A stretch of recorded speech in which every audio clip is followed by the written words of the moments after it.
Ya, kembali lagi dengan saya Fahmi Ananda Saputra dengan NIM B93218135. Kali ini saya akan membahas mengenai penelitian metode eksperimen. Yang pertama, di sini saya akan membahas 3 subbab ya, yaitu pertama pengertian, karakteristiknya eksperimen, lalu yang ketiga desain atau modelnya itu gimana sih. Yang pertama, kita bahas pengertian. Apa sih metode eksperimen itu? Gini, penelitian itu kan bukan penelitian, gini, eksperimen itu kan bagaimana caranya sebuah metode yang digunakan tentang bagaimana pengaruh jika variabel ini saya otak-atik sendiri secara langsung dan langsung mengetahui apa akibatnya. Jadi kayak ada kausalitas, ada sebab, ada akibat ya. Misal saya bikin bagaimana sih misalnya saya eksperimen mengenai laju tumbuhnya jagung yang dengan matahari atau tidak dengan matahari, maksudnya itu dalam ruangan atau di outdoor yang terkena sinar matahari atau tidak. Bagaimana sih seandainya jika ini airnya saya kurangi, yang satunya saya kasih air banyak, lalu bagaimana sih yang satu ini jika terkena matahari, yang satunya tidak. Ini kan termasuk variabelnya ya. Variabelnya itu kita kontrol, kita eksperimen. Ini saya longi, ini saya tambahkan, ini saya pokoknya diutek-utek lah. Kalau bahasanya Indonesianya itu dimodifikasi gitu. Lah, itu nanti menunjukkan sebuah hasil. Ya, itu namanya eksperimen. Wes. Yang kedua yaitu karakter. Ini ya, saya bagi lagi karakter sini bisa dilihat. Resource management. Apa sih resource management? Resource management itu secara bahasa itu kan manajemen yang keras. Weh, keras lur. Surabaya keras lur. Corona mewabah, warkop sih buka. Ya, selanjutnya. Maksudnya itu apa sih? Jadi itu eksperimen itu ketat. Misalnya ketat ya ketat kalau kalau nggak tahu ketat keras. Misalnya kalau seandainya saya utek-utek sekian, ininya berapa, itu saya harus catat dulu. Saya catat, terus hasilnya nanti berapa. Ya tadi misalnya jagung, saya kasih intensitas cahaya yang sangat minim sekali di dalam ruangan, itu tumbuhnya seberapa. Lalu yang saya taruh outdoor, taruh luar ruangan yang kena sinar matahari selama 1 jam, tumbuhnya berapa gitu. Lalu yang kedua yaitu kontrol baseline. Maksudnya itu apa? Ini variabel kontrolnya ya, itu sebagai dasar, landasan dasar.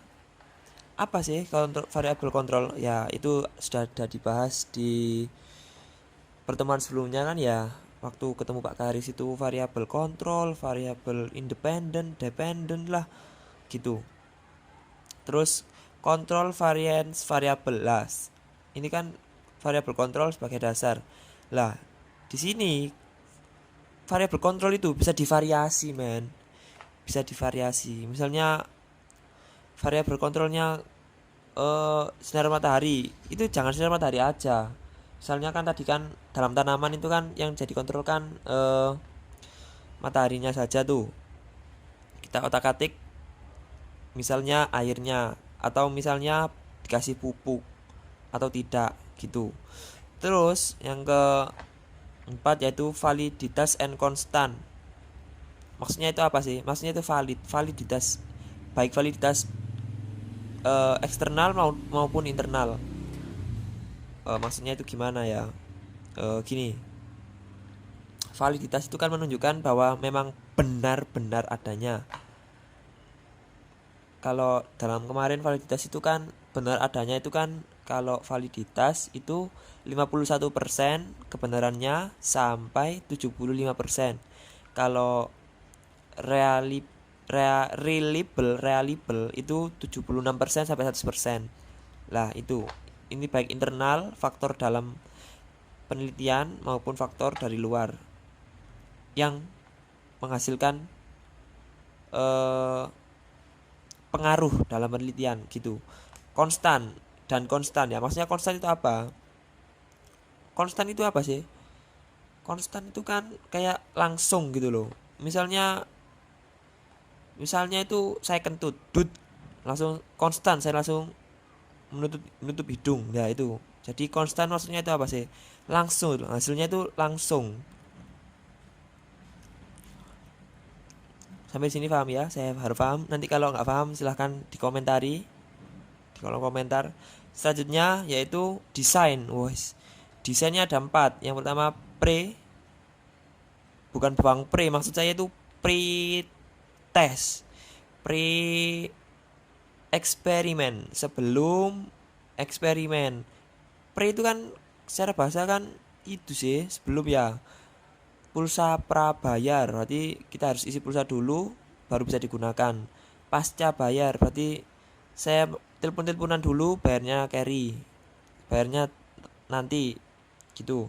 Jadi ini itu metode bukan sih, maksudnya itu desain model eksperimen itu sebelum melakukan eksperimen. Misal tahap penyiapan instrumen, nah itu kita masuk di pre.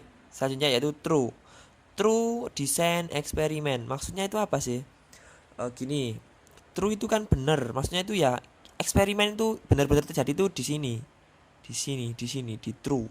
Kalau pra ini tadi sebelum, seperti menyiapkan, seperti model-model penyiapan seperti apa, lalu kita mencari referensi, itu di pra.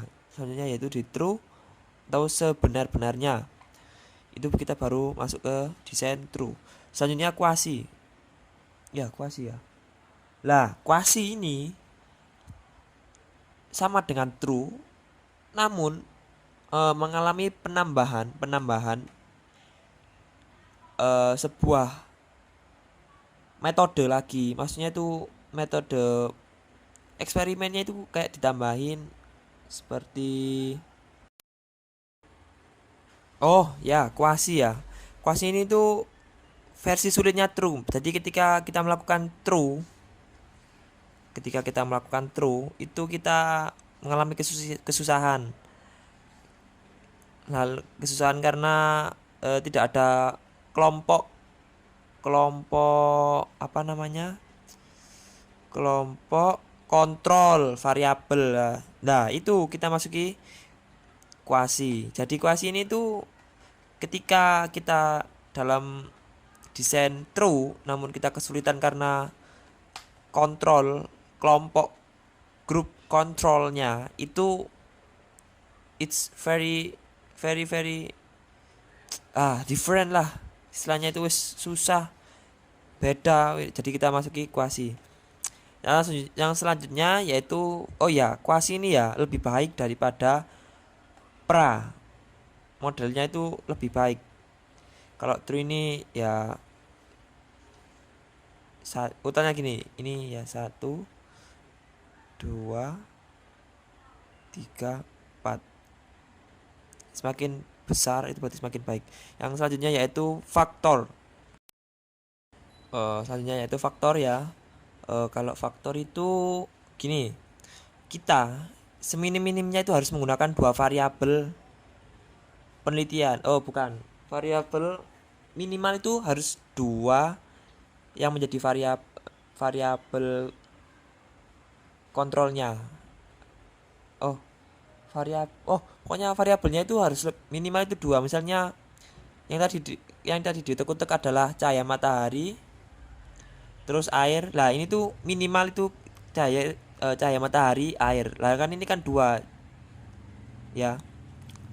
Lah variabel kontrol ini paling istilahnya itu paling complicated lah. Soalnya apa? Soalnya ini tuh tahapannya itu di atasnya true gitu. Di faktor ini, model faktor ini ya, faktorial itu kita harus benar-benar teliti sekali. Kita harus benar juga telaten, sabar gitu. Ya, sekian dari saya, kurang lebihnya mohon maaf. Wassalamualaikum warahmatullahi wabarakatuh. Pindang trademark alias watermark.